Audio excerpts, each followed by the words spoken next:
1992 жылғы 7 мамырда Қазақстан Республикасының тұңғыш президенті елбасы Нұрсұлтан Назарбаевтың жарлығымен Қазақстан Республикасының қарулы күштері құрылды.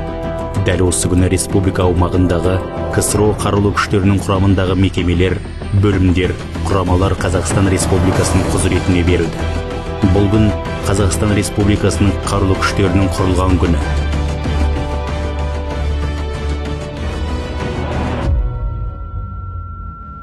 Жетінші мамыр отан қорғаушы күні ретінде белгіленген мемлекеттік мейрам.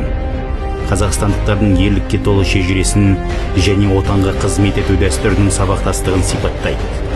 Қазақстан өз мемлекеттігін дамытудың 28 жыл ішінде әрдайым еліміздің қорғаныс қабілетін нығайтуға, заманауи және кәсіби армия құруға ерекше көңіл бөлді.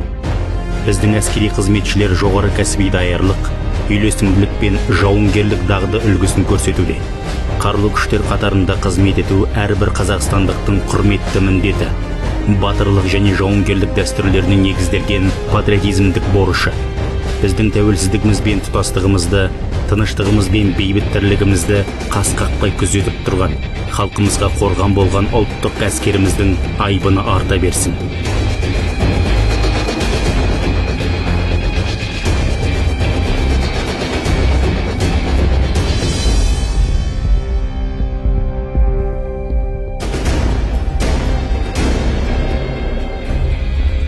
Биыл 2020 жылы жалпы адамзат өзінің тарихында жазылған қаһарлы соғыстағы ұлы жеңістің 75 жылдық мерекесін тойлағалы отыр. Қанша уақыт өтсе де, қилы өзгеріс болып жатса да, ұрпаққа ең ыстық мейрам жеңіс күні болып қала береді. 9 мамыр жеңіс күні бүкіл дүниежүзі бойынша үлкен мейрам. Әсіресе бұл мерекені екінші дүниежүзілік соғыстың бар ауыртпалығын өз мойнымен көтеріп, отан үшін от кешіп, соғыстың қанға бөккен даласында қайсарлықпен шайқасқан, жеңістің туын желбіреткен ұлы отан соғысының ардагерлері үшін ерекше мейрам. Ол кісілерге құрметпен бас иеміз.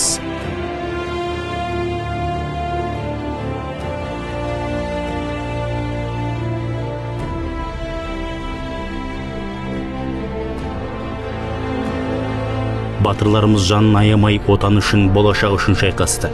Бауыржан, Әлия мен Мәншүк, Талғат, Рахымжан, Қасым, толып жатқан ұлт мақтаныштарының есімдері ұлы отан соғысының тарихында алтын әріптермен жазылды.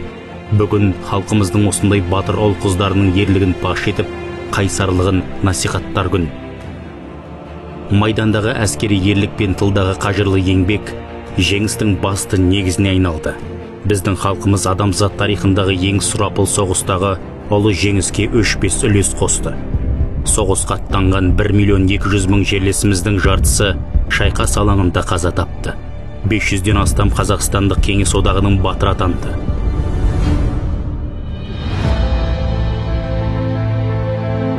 Соғыс жылдары бүкіл халқымыз тылдағы еңбекке жұмылды. Жауға атылған 10 оқтың 9-ы біздің елімізде жасалды. Әкелеріміздің ерлігі мен аналарымыздың еңбегі халқымыздың жадында мәңгі сақталады. Біздің жеңістеріміздің тарихы патриотизм мен ел бірлігінің нағыз үлгісі. Біздің болашағымыз үшін құрбан болған миллиондаған адамдарды еске түсіру үшін әрбір қазақстандық бұл мерекені отанға деген сүйіспеншілігінің нышаны ретінде атап өтеді. Ұлы отан соғысындағы жеңіс күні соғыстан оралмай қалған жауынгерлердің рухына бас иіп, ал арамызда жүрген соғыс ардагерлеріне бұрынғыдан да құрметпен қарап, олардың жауынгерлігіне және ерліктеріне тағзым ететін күн. Кешегі тарихын ұмытпаған елдің ғана болашағы жарқын болар анық. Бүгінгі бейбіт күнге жеткізген майдангерлеріміздің ерлігі ешқашан ұмытылмайды. 9 мамыр ұлы жеңіс күні құтты болсын.